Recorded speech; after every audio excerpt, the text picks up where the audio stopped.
Thank you for watching this video. What this video is going to be about is how PayPal turns uh, their clients, customers against them.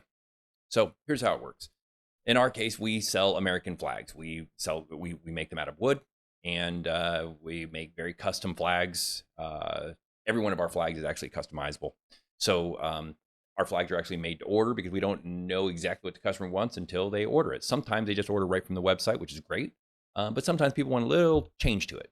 And when that happens, we got to make it, the way they want it.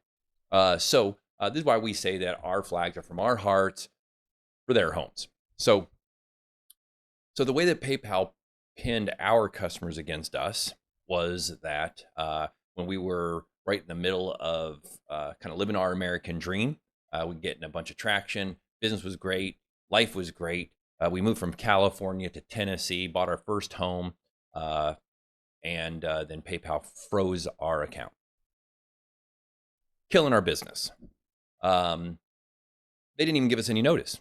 They just froze the account. We went to go buy material, some wood, so that we could start making flags for our customers. And our debit card was declined. So we call PayPal. We say, hey, what's going on? We got plenty of money in there. Why is the card not working? The customer service agent's name was Scotty. Scotty told us that, what he could see is that we had a shady business model and that we probably weren't going to be in business much longer.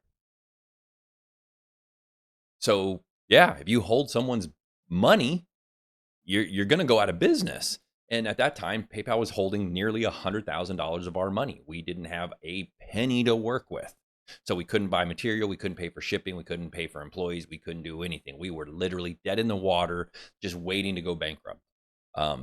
So we begged PayPal to give us our money. They absolutely refused. They said that we will give a review in 6 months from now. We will review your account.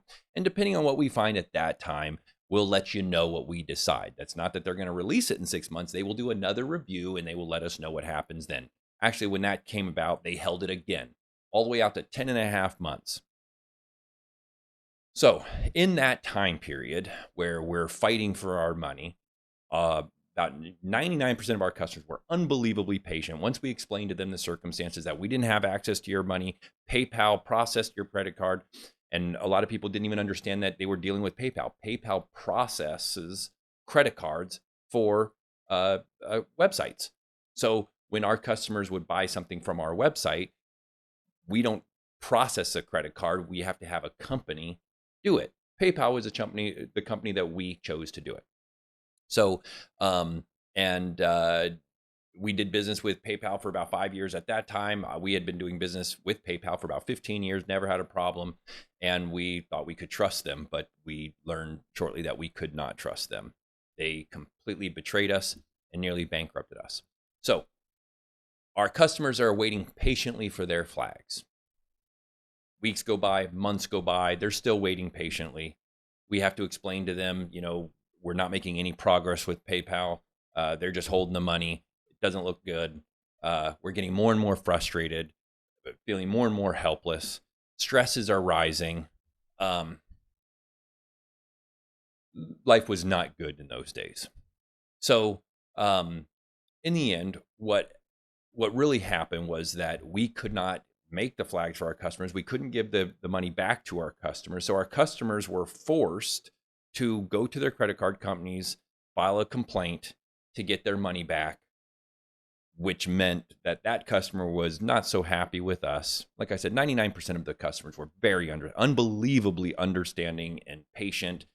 God bless those people for sticking by us and sticking by us to this day. Many of them have now bought more flags and continue to support us. So thank you so much. But for the 1%, 2% of the customers that really just didn't want to deal with any of it, which I don't blame them at all. They're completely in the right for not just wanting to get out of the situation. For those people, they had to go to their credit cards, file a complaint, which hurts us.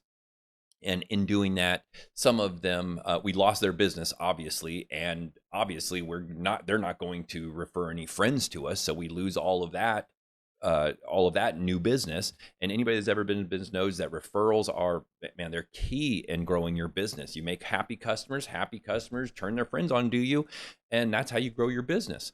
So when you lose one customer, chances are you're probably losing more, 2, sometimes 3, even 5 customers.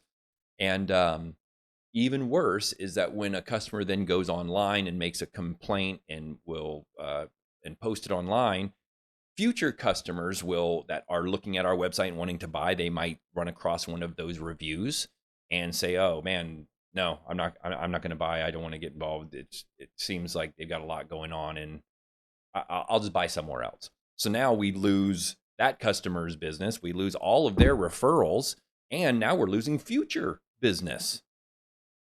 So that absolutely devastates a company, completely cripples them. So statistically, 70% of businesses go out of business in 7 years. That's just going to happen. It's just kind of the natural course of things. And that's in the best of circumstances. The absolute best of circumstances, 70% of American businesses go out of business in 7 years. What a lot of people have heard that statistic. It's pretty well known. What people don't know is that of those family businesses that fail, somewhere between 50 and 65% of those businesses end up in divorce. The families that run those businesses, own those businesses, end up in divorce, leaving those kids in broken homes, which those kids now have heightened anxiety and stresses and all kinds of horrible things that they've got to deal with as young kids when they need to be just focused on, school and friends and playing and, kid stuff. But now they're worried and stressing about mom and dad stuff. So that's the real tragedy here. Yes, it's horrible that family businesses are getting destroyed by companies like PayPal. And it's even worse that those companies go bankrupt. Those families go bankrupt because PayPal's holding their money. While PayPal is holding that money, they're using that money to get more and more rich. So PayPal's getting more and more rich while companies like ours potentially go bankrupt. And then their family breaks up and their kids suffer. That's the tragedy. This is not necessarily just a war on big tech and companies like PayPal against a small family business, but it's PayPal against the American family. They're breaking up families. That's the worst part of the story. The good news is that there are people out there that find people like us and they help them. And thank God for those people. There's a lot of heroes in our story, And that's going to be our next video. Our next video, we're going to highlight some of those companies and people who stepped up to fill in some gaps and really help us survive and make it through our cancel culture experience. And I really hope you'll tune into that video. It's coming up next.